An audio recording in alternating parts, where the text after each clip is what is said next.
Hello বন্ধুরা, welcome to my YouTube channel রাখির কিচেনে সবাইকে স্বাগত জানিয়ে আজকে দারুণ একটা রেসিপি শেয়ার করতে চলেছি। একদম কেউ রেসিপির পুরো ভিডিওটা স্কিপ করবে না কিন্তু। তো আজকে রেসিপি ডিমের ভাপা। তো চলো রেসিপির পুরো ভিডিওটা ভালোভাবে দেখতে থাকো, কারণ অনেকে অনেক ধরনের রেসিপি বানিয়ে কিন্তু পোস্ট করছে। তো আমি কি বলবো, আজকে ডিমের ভাপাটা একটু অন্য ধরনের, খুব সহজে সাধারণ কয়েকটা পদ্ধতি দিয়ে রুচি বদলাতে এক একটা রেসিপি এক এক রকমের করতে হয়, তাই তো। আজকে আমি কয়েকটা ডিম সেদ্ধ করে নিয়েছি। এরপরে ডিমগুলোকে এইভাবে ছুরির সাহায্যে কিংবা যে কোনো কিছু দিয়ে এগুলোকে দুভাগে ভাগ করে নিতে পারো। তো চলো, আমার কয়েকটা দু ধরনের ডিম ছিল, তাই দু রকম দেখতে লাগবে। তো ডিমগুলোকে আমি এইভাবে ছুরি দিয়ে কেটে নেব। সবসময় একঘেয়েমি ডিমের রেসিপি ভালো লাগে না, প্লাস ডিমের বিভিন্ন রকমের রেসিপি হয়। তো আজকে এই যে ডিমের ভাপা বানাবো। তো চলো, এরপরে ডিমগুলোকে তো কেটে নিলাম। একটা মিক্সিং কৌটো নিয়েছি, তাতে আমি নেব 1 চামচ কালো সর্ষে আর 1.5 চামচ সাদা সর্ষে, আর নেব আমি এখানে পোস্ত 2 চামচ, আর নেব এখানে কয়েকটা কাঁচা লঙ্কা, একটা কি দুটো, যে যার ঝাল বুঝেই দেবে। তো আমি এখানে একটা কাঁচা লঙ্কা নিয়েছি। আর আমি নেব কাজু বাদাম। তো কাজু বাদাম আমার কাছে গুঁড়ো কাজু বাদামটা আছে, তাই ব্যবহার করলাম। চাইলে তোমাদের কাছে গোটা কাজু বাদাম থাকলে 8 থেকে 10টা মতো নেবে। আর নিয়েছি আমি 1/2 কাপ মতো নারকেল কোড়ানো, আর সেটাকে ভালো করে আমি পেস্ট করে নিয়েছি।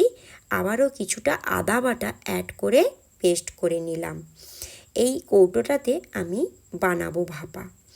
ব্যাস, এরপরে একটা পাত্র নিয়েছি, সেই পাত্রতে আমি ভালো করে মাখিয়ে নেব, তারপরে কৌটোর মধ্যে দেব ওই যে পেস্ট করে রাখা পোস্ত, সাদা সর্ষে, কালো সর্ষে, কাজু বাদাম তো আর নারকেল পেস্ট করাটা নিয়ে নিলাম।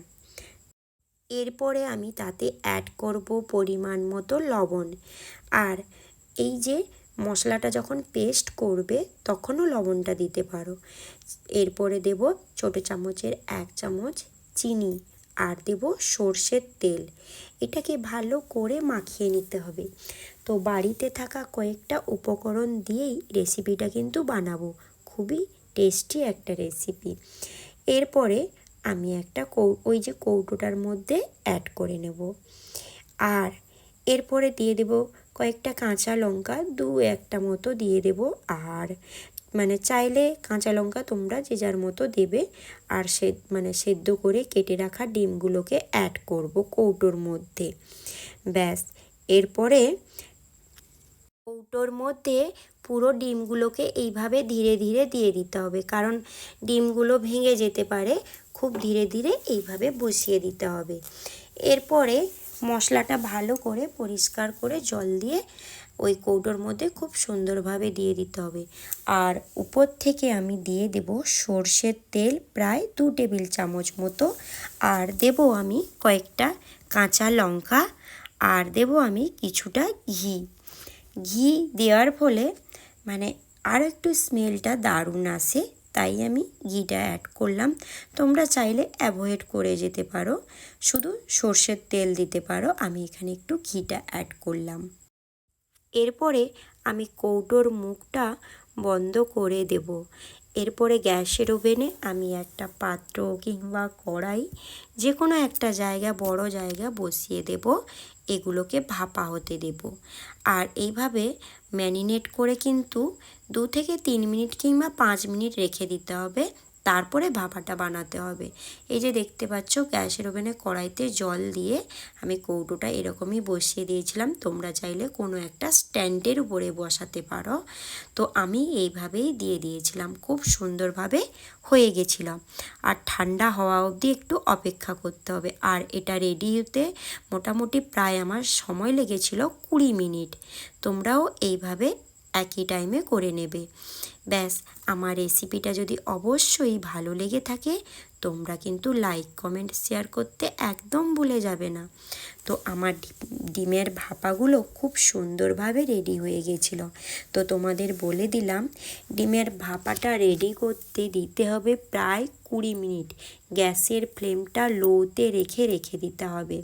প্রথমে কড়াইতে জলটা গরম করে নিতে হবে, তারপরে স্ট্যান্ডের উপরে কিংবা কৌটো এইভাবে দিয়ে, আমি যেভাবে তৈরি করেছি দিয়ে উপর থেকে ক্লোজ করে, মানে কোনো ঢাকনা দিয়ে ক্লোজ করে দিতে হবে। প্রায় 20 মিনিট রাখতে হবে। ব্যাস, খুব সুন্দরভাবে ভাপাটা রেডি হয়ে যাবে, মানে মশলা থেকে কাঁচা গন্ধটা চলে যাবে আর মশলাটা সুন্দরভাবে রেডি হয়ে যাবে। আর এখানে সাদা সর্ষের পরিমাণ একটু বেশি দেবে, কালো সর্ষেটা কম দেবে। কালো সর্ষের ঝাঁঝালো বেশি থাকে, খেতে ভালো লাগে না, একটু তেতো লাগে। ব্যাস, পাশে থাকা বেল আইকনটা প্রেস করতে একদম তোমরা ভুলে যাবে না। কেন বলো তো, আমি যখনই নতুন নতুন ভিডিও আনবো নোটিফিকেশান চলে যাবে।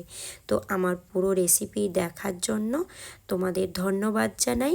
আর অবশ্যই তোমরা নেক্সট ভিডিওর জন্য অপেক্ষা করো। টাটা।